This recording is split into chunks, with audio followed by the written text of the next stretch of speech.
I know what I do, but I don't think it's appropriate that I say. But Israel's going to have to make a decision. That was President Trump speaking with reporters in Scotland. He was weighing in on the ongoing war between Israel and Hamas and reports of mass starvation in Gaza. He vowed that the U.S. will help, but he provided no specific details. And on Friday, the U.S. and Israel appeared to pull out of ceasefire talks. Israel has since directed the IDF to pause military activity in some places amid growing backlash. Also, Israel is allowing aid in via airdrops and designating, quote, humanitarian corridors to refute the false claim on international starvation per Israel. Joining us now to weigh in is the Executive Vice President of the Quincy Institute for Responsible Statecraft, Trita Parsi. Thanks for being with us. Thank you for having me again. We've seen so many images of starving people, starving children coming out of Gaza, and I think it really has gotten an increased amount of attention in the last week or so. What is the status on the ground of the ability of aid to reach people? Israel has let up on that a little bit so that some aid can reach the people. Is that the case?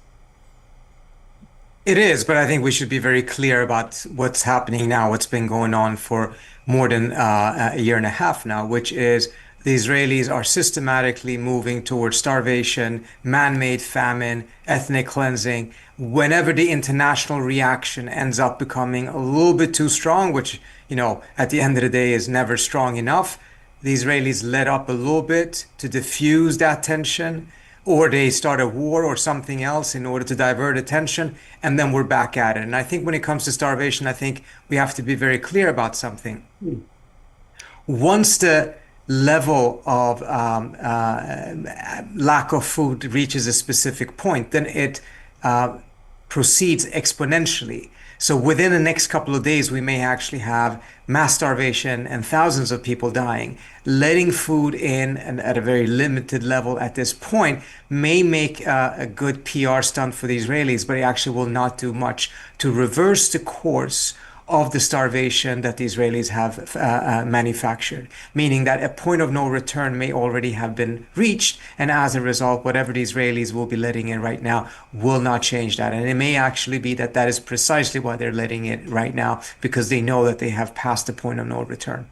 So the whole world is kind of watching this situation play out, and I think people, especially in America, when you look at polls, are trying to wonder how America and other countries are going to show up more requiring things to happen as opposed to suggesting. What do you think are the next steps for other countries that are kind of implicit by funding some of this? Well, at the end of the day, most countries, at least in the West, are not doing anything because they're afraid that the Trump administration will come and punish them. See what happened, for instance, with the French indicating that they're going to be recognizing a Palestinian state by the UNGA General Assembly meeting in September. The French had actually planned to do this in mid-June at a conference, a UN conference that would be headed by Macron and the Saudi Crown Prince. That conference was now rescheduled. It actually takes place today, but at a lower level because of the Israelis starting the war with Iran.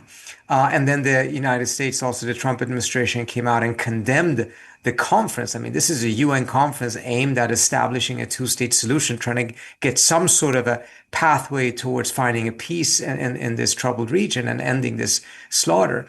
And the United States came and essentially threatened countries if they were to participate in it. We'll see what happens today at this, the follow-up or the alternative date for it. But bottom line is the Trump administration has now essentially delegated Israel policy, Middle East policy writ large to the very neoconservatives in this administration who are putting Israel first.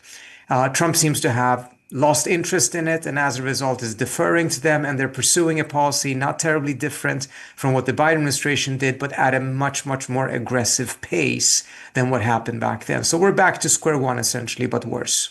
Supporters of Israel will say that we're at war with Hamas. We have Gaza surrounded. We are besieging it, and the starvation is on them. And the second that Hamas surrenders, aid can be food can be given to all of the innocent people in Gaza, but that can't happen until their government, a terrorist organization that attacked Israel, surrenders and releases the rest of the hostages and gives themselves up. And until then, there will be mass starvation and eventually death, and that's what happens in conflict between a nation state and an aggressive neighbor. I mean, that's what they would say. How does one, respond to that? Well, first of all, I think we have to remember that by now we're in a very, very extensive pattern in which the Israeli government is lying on a very frequent basis. And the amount of time it takes to sit and debate what the meaning of their latest lies are and is it true or is it not, enables them to then move the ball forward and move closer and closer to this mass starvation now. I mean, remember, humanitarian organizations have been warning that we will be reaching level of mass starvation by now, and all of their assessments of this prove to be accurate. And it's been moving forward precisely because other countries, the United States, have not done anything to prevent this.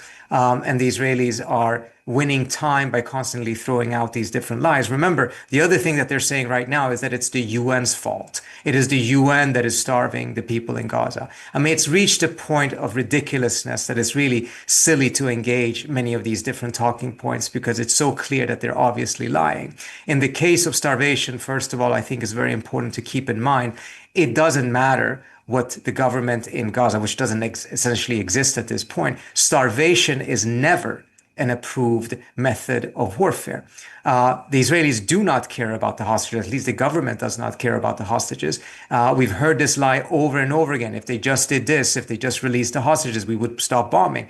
Well, there were negotiations. The Israelis have walked out of them so many different times, moved the goalpost.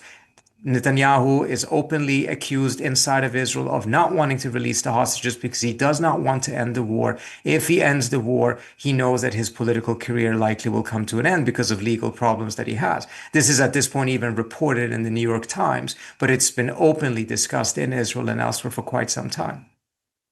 Rita, quickly, when you look at the back and forth between now what it seems like Israeli government and Israeli military that are disagreeing about the conflict on why aid is not reaching people, what do you say? Is that the solution if the military starts to speak up and push back against its own government? Sorry, I didn't quite understand that the Israeli government, the Israeli military would start pushing back? Yeah, because I know their reports were saying that they didn't feel like that was agreed upon solution about why the food wasn't reaching. They were disagreeing openly with the government, which people thought was interesting, that the military even spoke up saying, that the food should reach these civilians. Look, these are such obvious lies. It's inevitable that other elements inside of Israel itself will start contradicting this. The fact that we're even spending time discussing it, the idea that the UN is responsible. And part of the reason why this is done is because you have these people like Mike Huckabee, etc., repeating those Israeli lies. And this wins time again. Instead of actually moving towards action and calling it out, we're sitting here debating, is it the fault of Mother Teresa that the people in Gaza are starving? This is absolutely ridiculous. It's very clear what is happening right now. The Israelis have been pursuing a systematic strategy for mass starvation for more than a year and a half. And I think we have to keep in mind what is necessary in order to do so. It takes planning. It takes vision. It takes a media that is complicit and that is engaging in this type of divergence instead of talking about what actually is happening. It takes New York Times headline writers that write headlines in such a way that it constantly diffuses who's actually responsible, who's actually doing the killing. It takes American presidents that puts Israel ahead of America. We're going to keep talking about this. I'm sure we'll have you on again soon. Thanks so much for joining us. Thank you so much for having me. Next up, remember that jet Qatar said it was giving to President Trump? Well, it's apparently going to be retrofitted, and the Pentagon is diverting funds from other projects to foot the bill. We'll tell you more in My Lens coming up.